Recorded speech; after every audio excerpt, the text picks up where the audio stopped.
두려움이 있었다. 따라서 그들은 결코 이재명을 받아들일 수 없었다.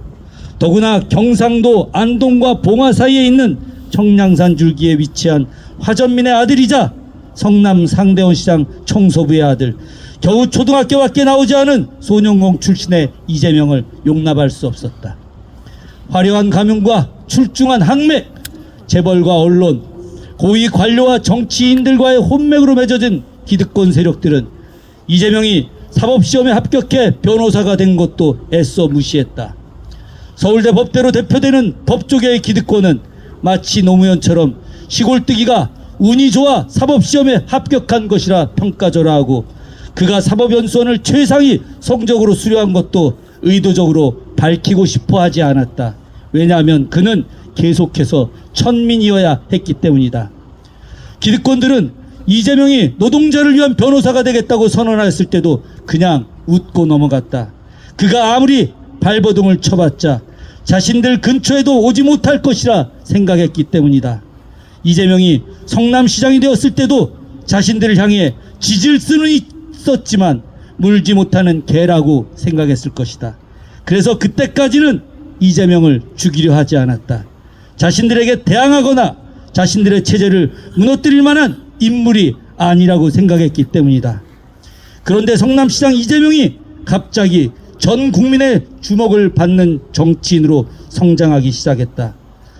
박근혜 정부와 단기 필마로 맞서는 강골의 정치인으로 등장한 것이다. 광화문에서 목숨을 건 단식을 실시하고 나아가 박근혜 탄핵의 깃발을 들어올렸다. 변방 출신 화전민의 아들이 중심이 돼 박근혜 탄핵이 끝내 이루어졌고, 일개 시장이었던 그는 어느 순간 유력한 대선 주자가 되었다. 이때부터 기득권들은 이재명을 제거해야 되겠다는 생각을 갖기 시작했을 것이다. 이재명이 경기도지사가 됐을 때 그들의 제거 시도는 본격적으로 노골화됐다. 심지어 민주당 집권기인 문재인 정부 때에도 이재명은 기득권들의 타깃이 되었다. 그로 인해 그는 수많은 날들을 재판정에 가서 보내야만 했다. 말도 안 되는 죄목으로 기소되고 매번 스스로를 변호하면서 살아남았다. 죄를 지은 것이 없으니 살아남을 수밖에 없었을 것이다. 그리고 2022년 이재명은 더불어민주당의 대선 후보가 됐다. 그러나 그와 경쟁하던 이들의 배신으로 그는 0.73% 차이로 대선에 패배했다. 그 후 다시 야당의 당대표로서 가장 강력한 대선 주자로 자리매김했다. 언론과 기득권은 이재명이 살아남는다면 차기 대통령이 될 것이라 확신했다.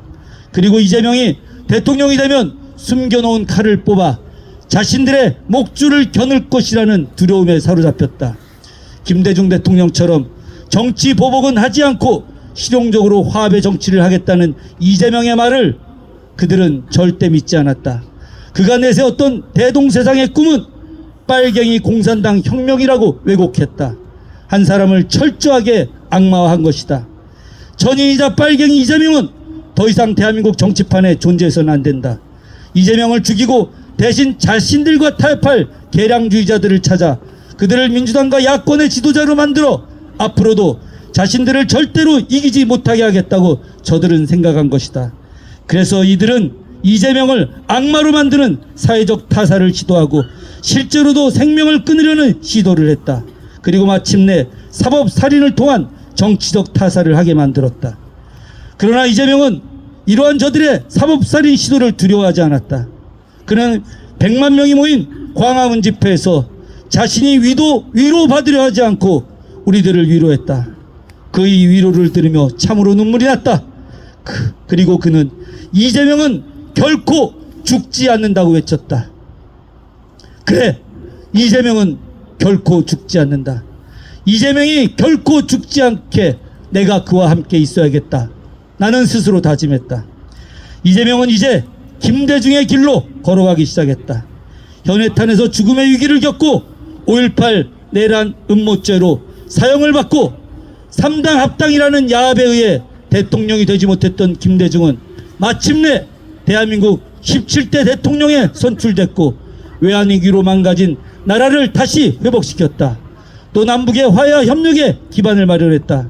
이재명도 김대중처럼 죽음과 정치적 타살의 위기를 극복하고 마침내 대한민국 대통령에 당선돼 윤석열 김건희 정권이 망가뜨린 이 나라를 다시 살리고 남북의 소통과 한반도의 평화를 만들어낼 것이다. 나는 역사를 공부한 22대 국회의원으로 이재명과 함께 새로운 역사를 만들어낼 것이다. 절대 지치지 않을 것이다. 법으로 세상을 지배하려는 자 법으로 망하고 칼로 권력을 잡으려는 자 칼로 망한다. 역사가 이를 증명한다. 기득권들이여 이제 본격적으로 두려워하라. 이재명은 결코 죽지 않는다. 고맙습니다.